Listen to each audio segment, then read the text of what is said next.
March 15, 2023. Pinewood Studios, London. Jack Morrison had spent 15 years running from one moment. The moment he chose to save his career instead of speaking the truth about faulty equipment. Now that moment was happening again. 26-year-old grip Danny Chen lay convulsing on the Indiana Jones set, the same way Marcus Chen had died in 2008. Same rigging failure. Same studio executives whispering about liability. Same choice staring Jack in the face. Harrison Ford knelt beside him, asking what to do. 300 crew members watched.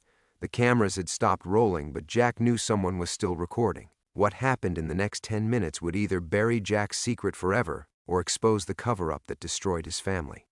Because, as Danny's eyes rolled back, Jack saw something that made his blood freeze. The kid was wearing Marcus Chen's St. Christopher necklace. Before we jump back in, tell us where you're tuning in from, and if this story touches you, make sure you're subscribed because tomorrow I've saved something extra special for you. The hook. Harrison's hands trembled as he stared at the photograph. The edges were worn, yellowed with age, but the image was unmistakable. Michael Ford, his younger brother, standing behind a camera on what looked like a jungle set. The brother who'd supposedly died in a stunt gone wrong on some low-budget Vietnam War picture that nobody ever talked about. The same brother whose funeral Harrison had attended in 1975, 3 months before Star Wars changed his life forever. Mr. Ford? The paramedic's voice cut through his shock. We need to get him to hospital. Now! Harrison pocketed the photograph and stepped back as they loaded Danny onto a stretcher. The stunt coordinator's face was gray, his breathing shallow and labored. Whatever poison coursed through his veins was working fast.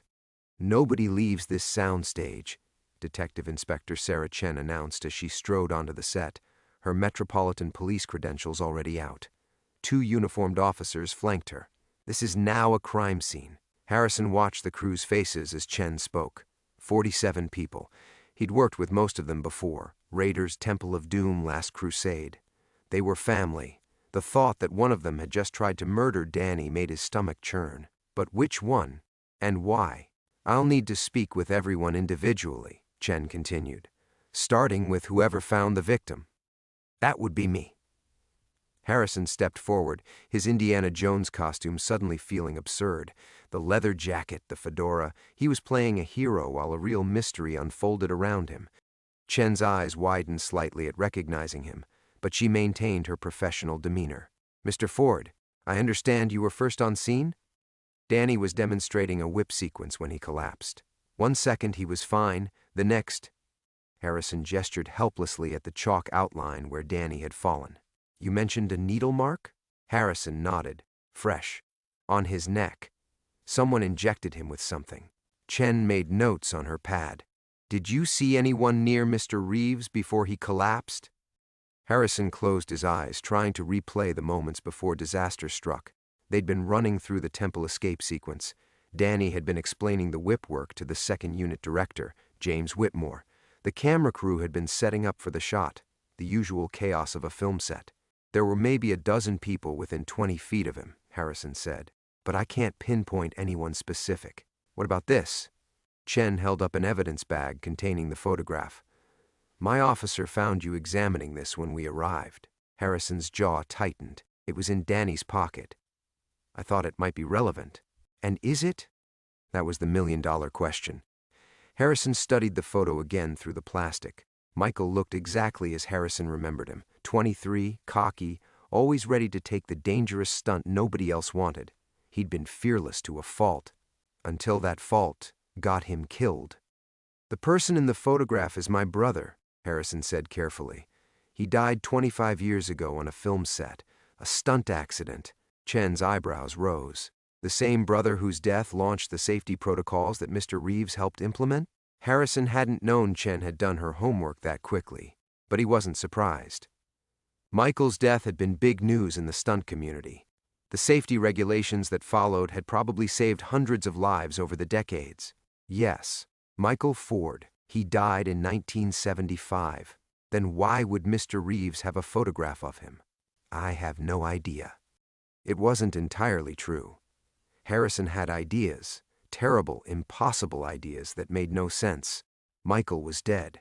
Harrison had seen the body, had spoken at the funeral, had carried the guilt of his brother's death for 2.5 decades, wondering if his own success had somehow cost Michael his life.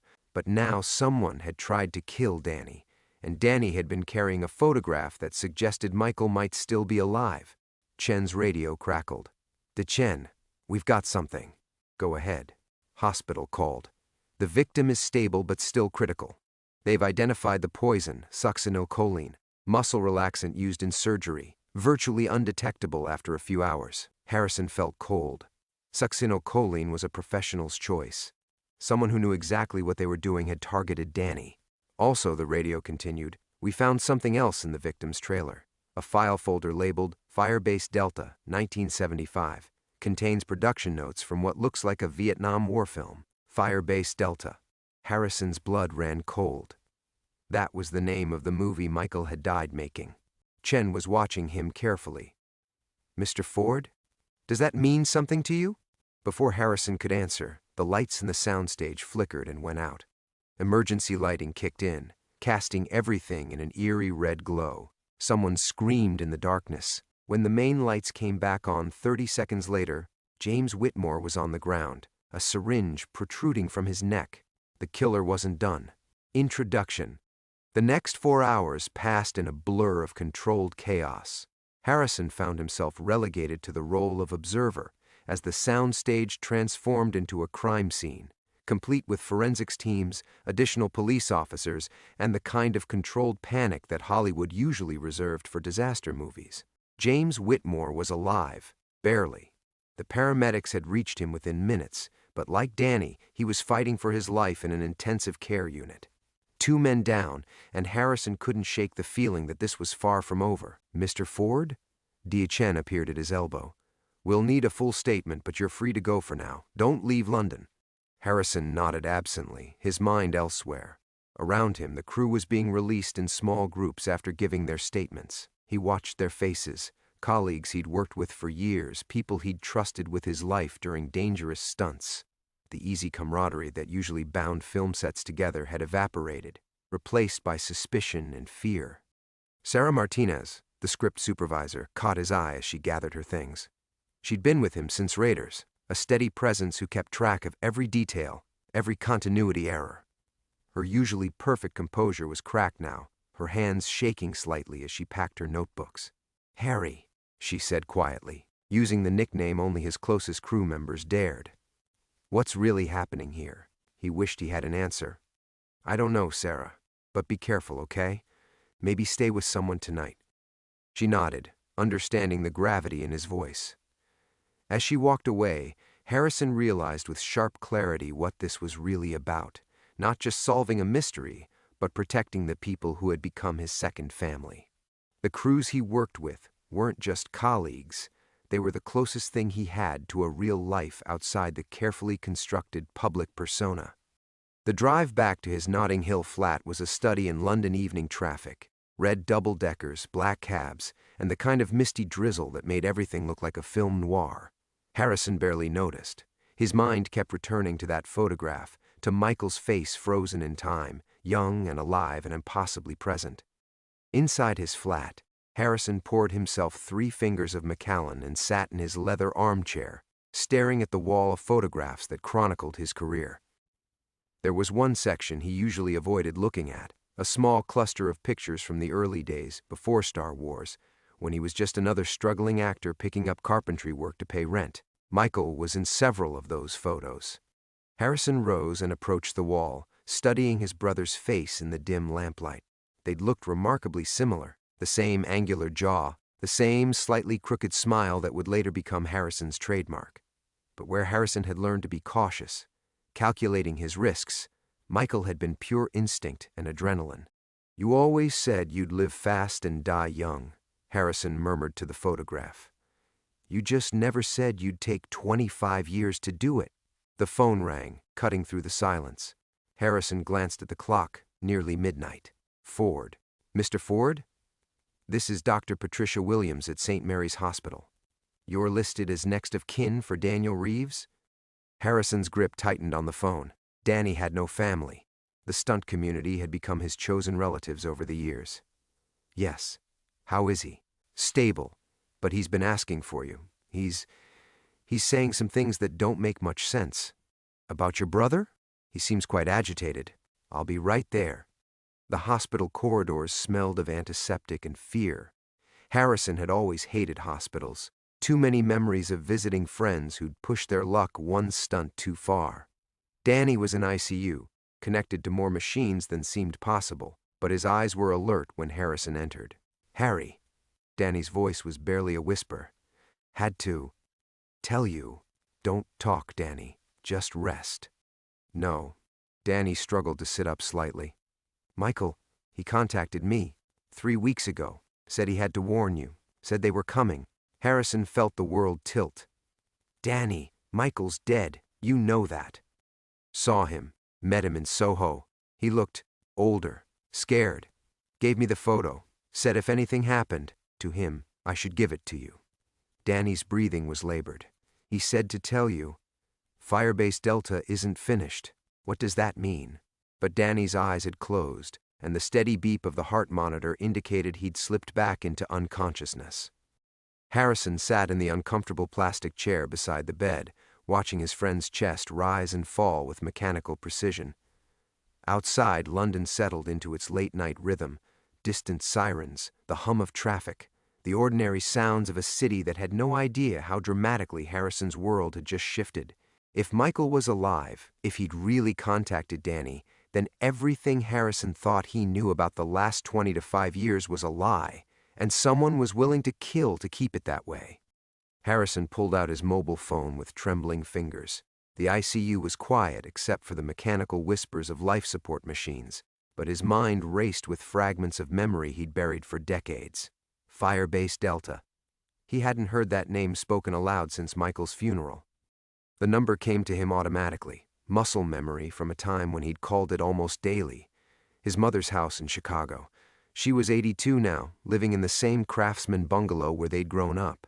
If anyone would know the truth about Firebase Delta, it would be her. The phone rang 4 times before her familiar voice, scratchy with sleep, answered. Mom, it's Harrison. Harry? Sweetheart, it's the middle of the night. Are you all right? Mom, I need to ask you about Michael, about the film he was working on when he died. The silence stretched so long Harrison wondered if the connection had dropped. When she finally spoke, her voice was different, guarded, afraid. Why are you asking about that now? Someone mentioned Firebase Delta today, someone who shouldn't know that name. Another pause, then a sharp intake of breath. Harry, you need to stop asking questions about that film. You hear me? Some stones are better left unturned. The fear in her voice chilled him more than Danny's poisoning had. His mother wasn't easily frightened. She'd raised 2 sons who made their living doing dangerous things, had buried one of them, and had never once asked Harrison to choose a safer career. But now she sounded terrified. Mom, what aren't you telling me? What really happened to Michael? He's dead, Harry. You were at the funeral. We both were. That's all that matters. But what if? Her voice turned sharp, almost angry. There is no what if. Michael died in 1975. End of story. And if you're smart, you'll leave it that way. The line went dead. Harrison stared at the phone, his mother's words echoing in his mind. In 40 years, she had never hung up on him, never refused to answer his questions, and never, ever told him to stop pursuing the truth about anything. He looked back at Danny, still unconscious among the machines, and felt the pieces of his carefully ordered world shifting like tectonic plates. Everything he'd built, his career, his relationships, his understanding of his own past, suddenly felt like it was constructed on quicksand. His phone buzzed with a text from an unknown number. Meet me at the Criterion Theater. Stage door. Come alone. You want answers about Michael? This is your only chance. A friend. Harrison's pulse quickened. The Criterion was 15 minutes away in Piccadilly. He glanced at Danny's still form, then at his watch. Nearly 1 in the morning. Every instinct told him this was a trap, but the need to know the truth burned stronger than his caution. He squeezed Danny's hand gently. I'll be back, he whispered, then slipped out of the ICU. The London streets were nearly empty as Harrison's taxi wound through the West End. Street lamps cast pools of yellow light on wet pavement, and the city felt suspended in that liminal space between night and dawn. As they passed the darkened facades of theaters and shops, Harrison found himself thinking about choices, the moment in everyone's life when they have to decide whether to keep living the comfortable lie or face the dangerous truth. The taxi dropped him at the corner of German Street. The Criterion Theater loomed ahead, its Victorian facade dark and imposing. Harrison had performed there years ago, in a production that had died a quick death before his film career took off. He knew the building's maze-like backstage areas, the narrow corridors and hidden alcoves where secrets could be shared away from prying eyes. The stage door was unlocked. Harrison hesitated for a moment, then stepped inside. Emergency lighting cast everything in deep shadows. His footsteps echoed in the empty corridor as he made his way toward the stage, guided by memory and the faint glow of a work light somewhere ahead. A figure was waiting in the wings, silhouetted against the ghost light that stood center stage, the single bare bulb that burned in every theater when the shows went dark.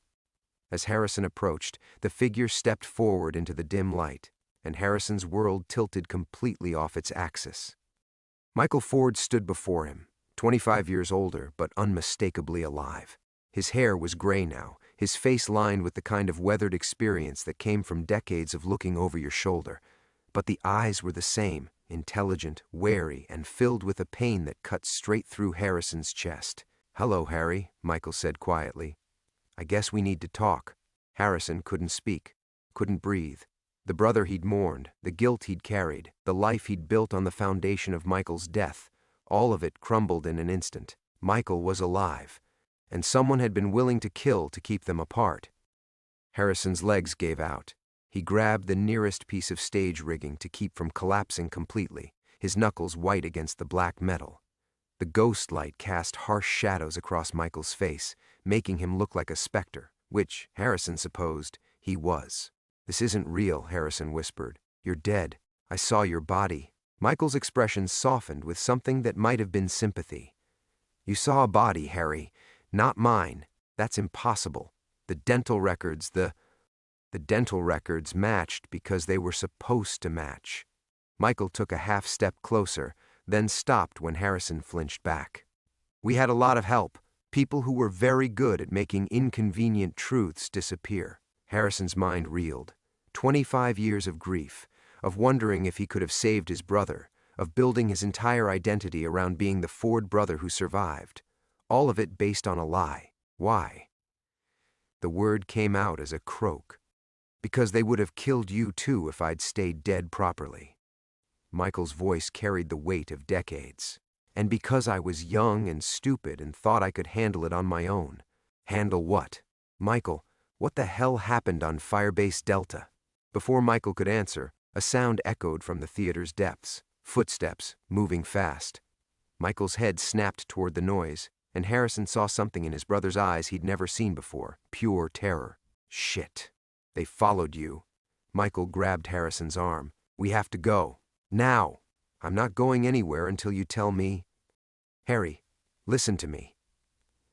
Michael's grip tightened. "The people who poisoned Danny, who tried to kill James, they've been hunting me for 25 years, and now that you know I'm alive, they'll come for you too." The footsteps were getting closer. Multiple sets, moving with military precision through the theater's backstage maze. Harrison felt his chest constrict with the kind of primal fear he'd never experienced on any film set, no matter how dangerous the stunt. "There's a fire exit stage left," he whispered. "But Michael, I need to know."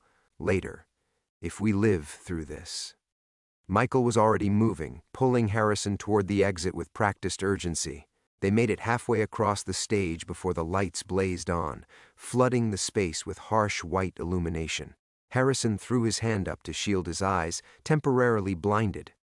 "Stop right there, Michael."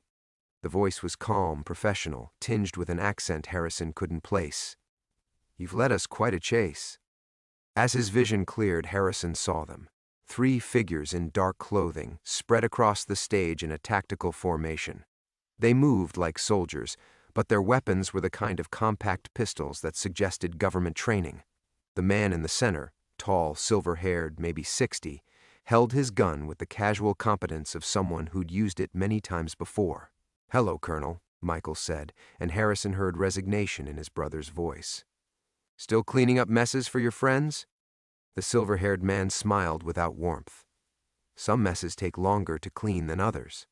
"You should have stayed dead, Michael. Would have saved everyone a lot of trouble." Harrison found his voice. "Who are you people?" "We're the ones who've been protecting your very successful career, Mr. Ford," the colonel said. "Do you think it was coincidence that you landed the role in Star Wars? That every major film since then has fallen into your lap so easily?" The implication hit Harrison like a physical blow. His career, his success, everything he'd achieved. Had it all been orchestrated? Payment for his silence about a brother he didn't even know was alive? "You're insane," Harrison said. But even as he spoke, fragments of memory surfaced. The lucky breaks that weren't quite random enough. The roles that came his way when other actors seemed more obvious choices. The way certain doors had always opened for him in an industry notorious for crushing dreams. "Harry, don't listen to him," Michael said urgently. "Your talent is real. Your work is real. They just guided things along to keep you happy and quiet." "And it worked beautifully," the colonel added. "Until Danny Reeves started asking inconvenient questions about Firebase Delta. Until you decided to play detective instead of actor. The pieces were falling into place with sickening clarity. Danny hadn't been poisoned randomly. He'd been silenced because he'd discovered Michael was alive. Because he'd started investigating the truth about Firebase Delta. What's on that film that's worth killing for?" Harrison demanded. The colonel's expression hardened. Things that certain people prefer to keep buried. Unfortunate decisions made during wartime. The kind of decisions that could still destroy careers, topple governments. Michael's hand found Harrison's shoulder. "Harry, when I tell you to run—" "Nobody's running anywhere," the colonel interrupted.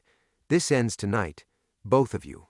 But as he raised his weapon, the theater's lights cut out again, plunging them into total darkness. In the darkness, chaos erupted. Harrison heard Michael's sharp intake of breath, the scrape of boots on stage flooring, and then his brother's hand clamped down on his wrist with desperate strength. "Move!" Michael hissed, pulling Harrison toward where he remembered the fire exit to be. The colonel's voice cut through the blackness, calm and commanding. Night vision now. "They're heading stage left." Harrison stumbled over a cable, caught himself, kept moving. Behind them, he heard the soft whir of equipment being activated. Of course they'd come prepared. These weren't ordinary killers. They were professionals with resources that dwarfed anything Harrison had encountered in his comfortable Hollywood existence.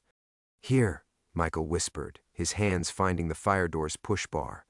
But when he pressed it, nothing happened. Locked from the outside.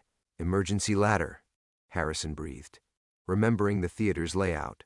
"Fly gallery access?"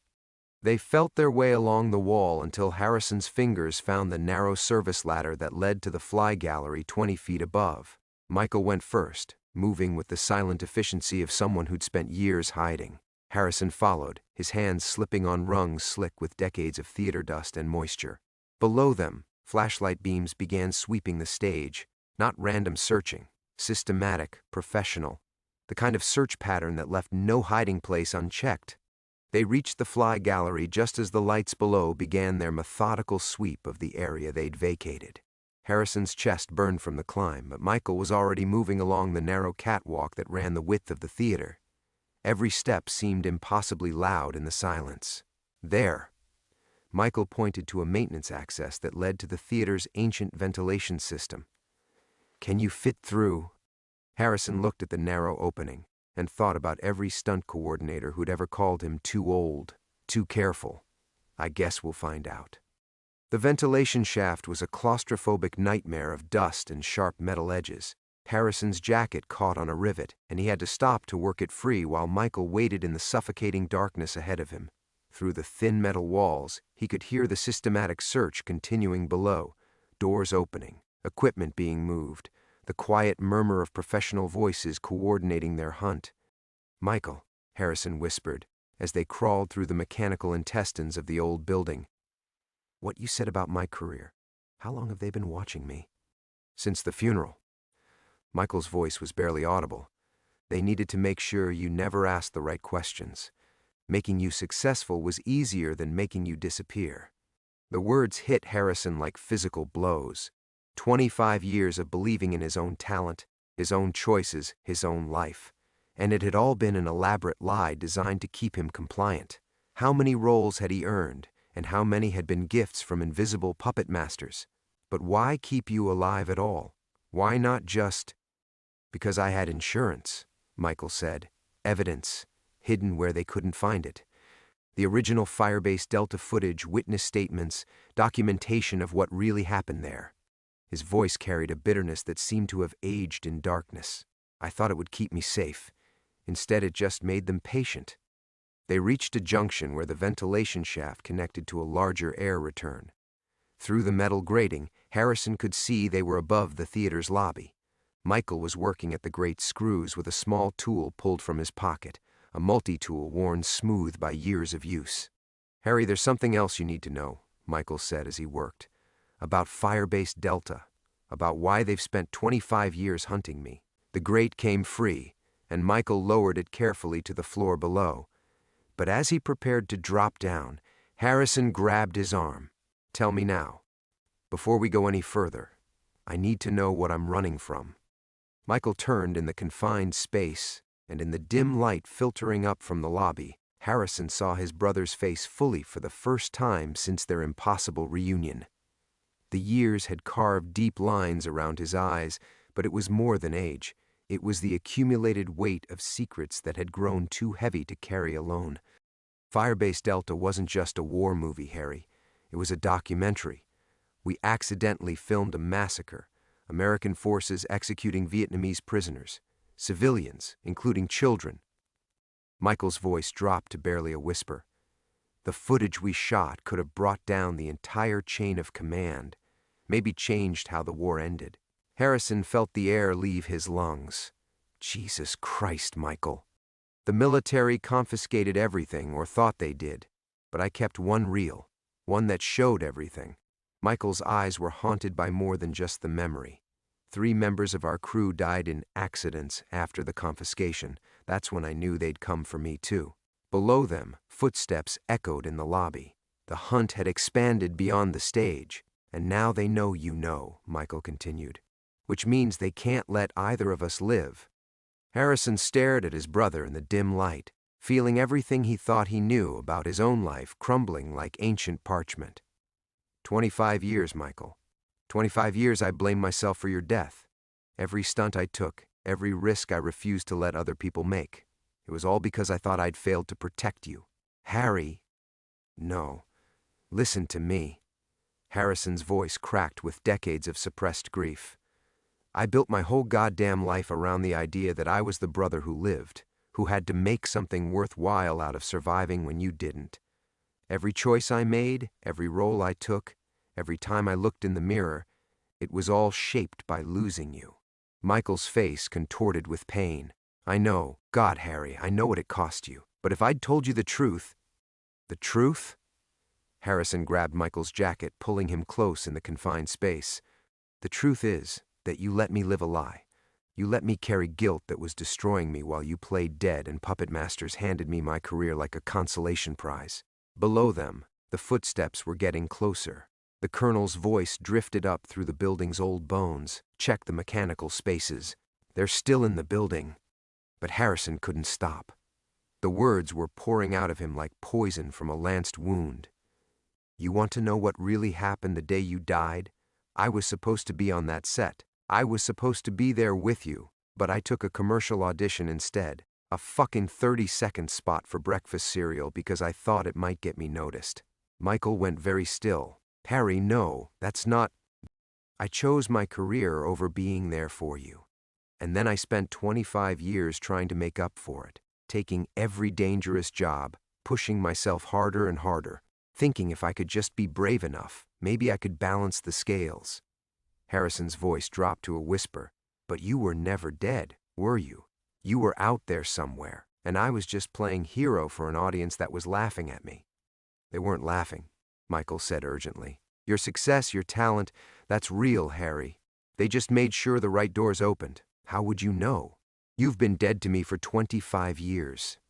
The words hung in the air between them like a blade. Michael's expression crumpled, and for a moment he looked exactly like the younger brother Harrison remembered, the one who'd always looked up to him, who'd followed him into stunt work because Harrison had made it look glamorous. "You think this was easy for me?" Michael's voice was raw. "You think I wanted to watch from the shadows while you grieved? I saw every interview where you mentioned me, every time you dedicated a film to my memory. I watched you at the cemetery on the anniversary of my death. I was there, Harry, hiding behind headstones like some kind of ghost, watching my brother mourn someone who was standing 50 feet away." Harrison felt something break inside his chest. "Then why? Why didn't you trust me with the truth?" "Because I was trying to protect you." Michael's composure finally shattered. "Because the people hunting me don't leave loose ends. Because I thought if I could just stay hidden long enough, find the right leverage, I could end this without dragging you into it. But you failed, didn't you?" Harrison realized the horrible truth even as he spoke it. "That's why Danny got poisoned. That's why this is happening now. Your grand plan to protect me fell apart, and now we're both targets." Michael's silence was answer enough. The footsteps below had reached the lobby directly beneath them. Harrison heard the colonel's voice, closer now. "Sir, we found access to the ventilation system. They're in the walls." But Harrison was looking at his brother, really looking at him for the first time since their impossible reunion. The gray hair, the lines around his eyes, the way he held himself like a man who'd been running for so long he'd forgotten how to stand still. "You're not protecting me anymore," Harrison said quietly. "You're the reason I'm in danger. Your secret, your evidence, your war. It's all finally caught up to both of us." Michael's face went white. "Harry, I never meant—" "But you did mean it." The realization was crystal clear now. "You chose yourself over me. You chose your survival over trusting me with the truth. And you let me build a life on a foundation of lies while you played the martyr in the shadows." From below came the sound of metal being moved, equipment being positioned. They were out of time. "You were right about one thing," Harrison added, reaching for the drop down to the lobby floor. "They can't let either of us live now. But that's not because I learned your secret, Michael. It's because your secret finally learned me." He dropped through the opening before Michael could respond, landing in a crouch on the lobby's worn carpet. Above him, he heard his brother curse softly, a sound like grief made audible. The hunt was closing in, but the real damage had already been done. The lobby's worn carpet muffled Harrison's landing, but not enough. He froze in his crouch, listening to the building's old bones creak around him as footsteps approached from multiple directions. The colonel's team had spread through the theater like water finding cracks, and Harrison was caught in the open space between the main entrance and the corridor leading back to the stage. Above him, Michael dropped through the opening, with the silent grace of someone who'd spent 25 years staying invisible. He landed beside Harrison, and for a moment they crouched together in the dim emergency lighting like children hiding from monsters, except the monsters were real, and they were closing in. "Service corridor," Michael whispered, pointing toward a maintenance door Harrison hadn't noticed. "Leads to the alley behind the building." But Harrison didn't move. Something had crystallized in his mind during their confrontation in the ventilation shaft, a clarity that felt both liberating and terrifying. "No," he said quietly. "I'm done running from your war." Michael's eyes widened. "Harry, what are you—" 25 years, Michael. 25 years of living a lie, and I'm only finding out now because your careful plans fell apart." Harrison stood slowly, his joints protesting after the crawl through the vents. "You want to know what the real tragedy is? It's not that they've been manipulating my career. It's that I was good enough to earn it on my own. And I'll never know which successes were mine and which were bought. We can figure that out later," Michael hissed, grabbing for Harrison's arm. "Right now we need to—" Harrison pulled away. "No. Right now I need to understand why you think your evidence is worth both our lives." He turned to face the direction where the colonel's voice had been strongest. "And why you've spent decades believing you're the only one who could handle this." Michael went very still. "Harry, don't do this. Please." "Do what?" "Make my own choice for once instead of following a script I didn't know existed." Harrison felt something he hadn't experienced since he'd started taking safe roles, playing it careful, the reckless clarity of a man with nothing left to lose.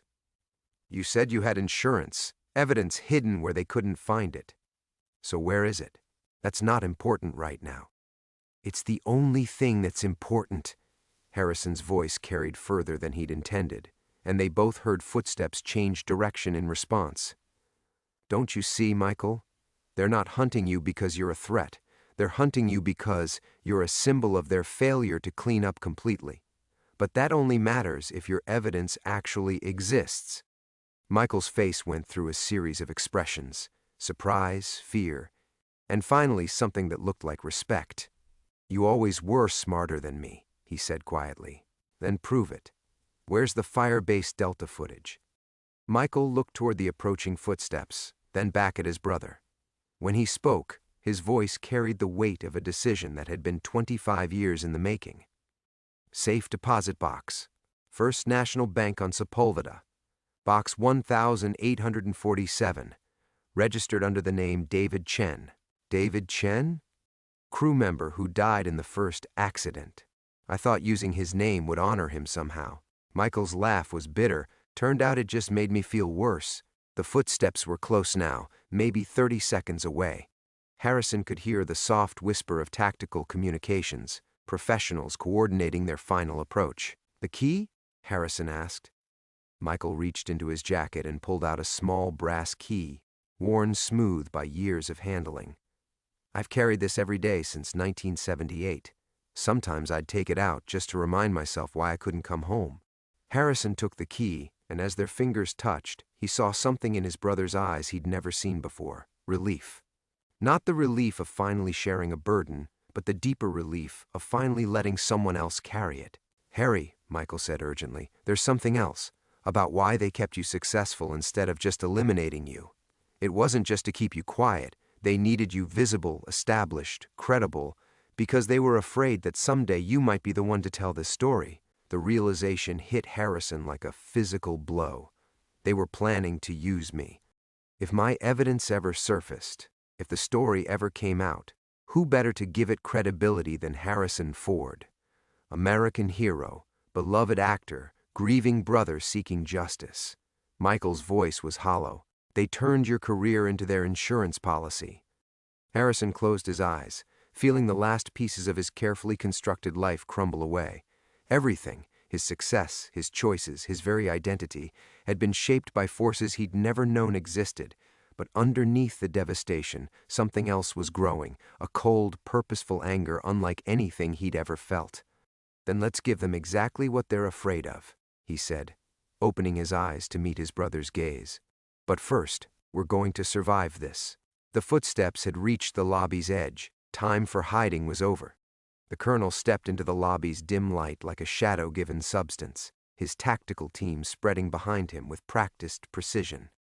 Harrison counted 4 figures, fewer than he'd expected, but each moved with the fluid economy of professionals who'd done this before.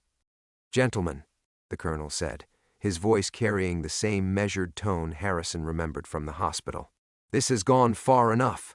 Harrison stepped forward, away from his brother, and felt something shift inside him. The same transformation he'd experienced as Indiana Jones, but deeper, more personal.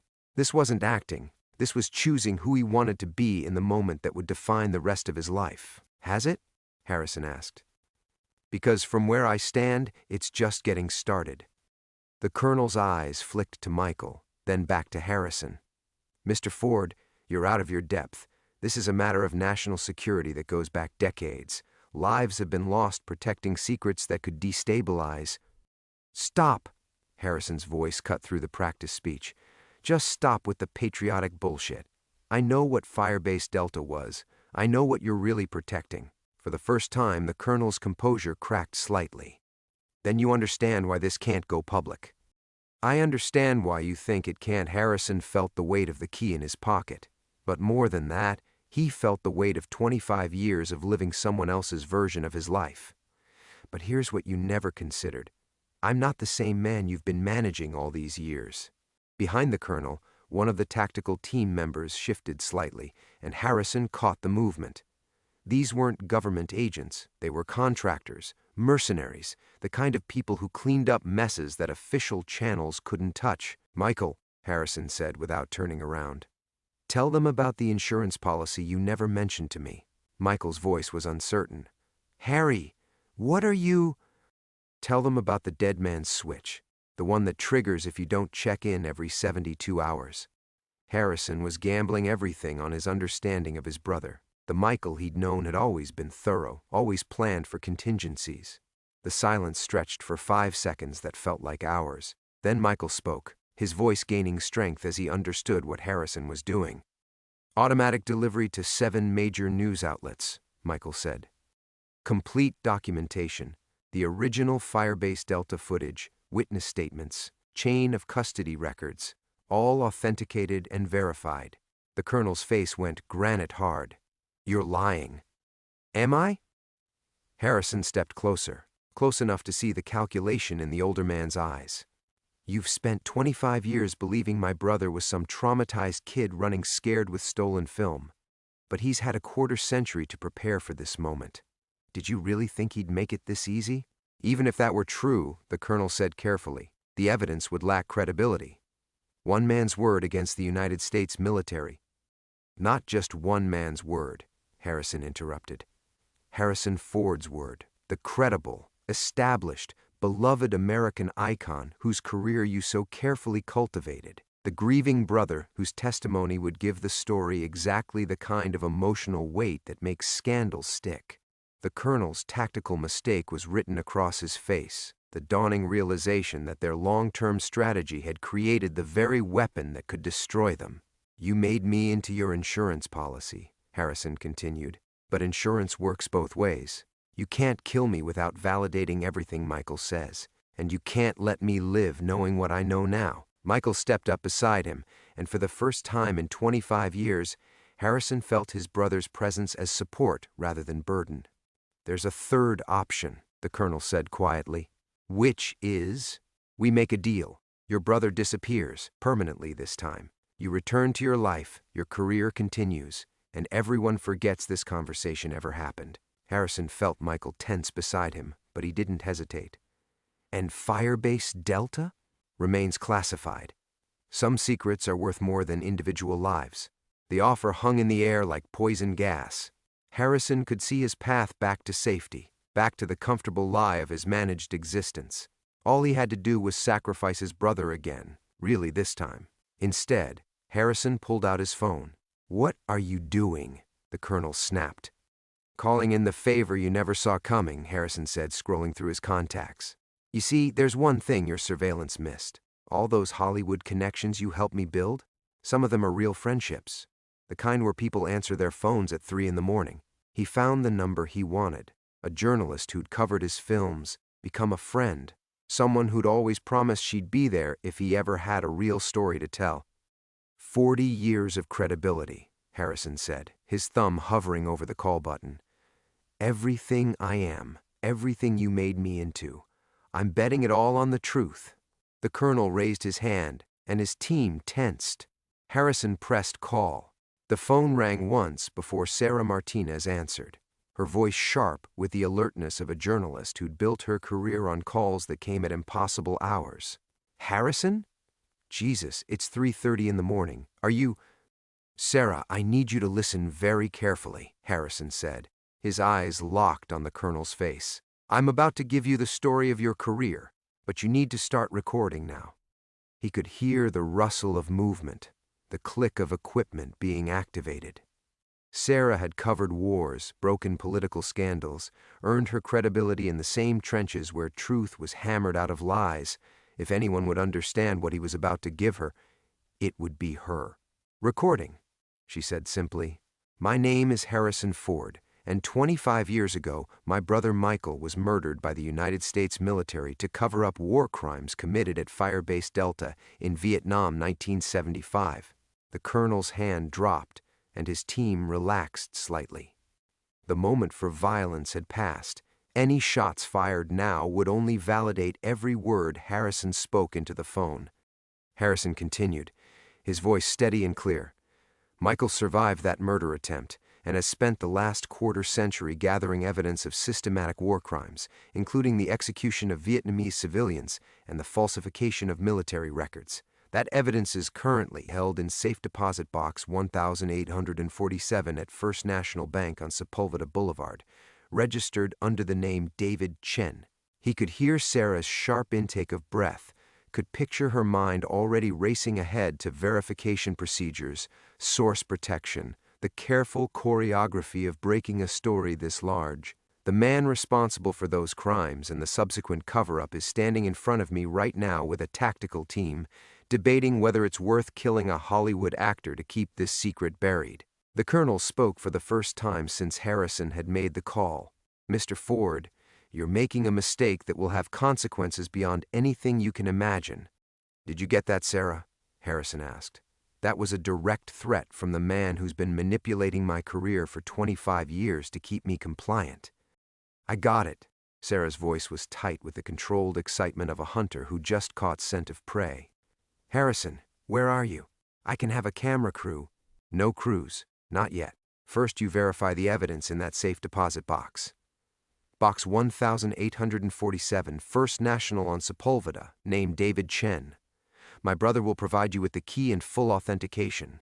Michael stepped forward and spoke clearly into the phone. "My name is Michael Ford.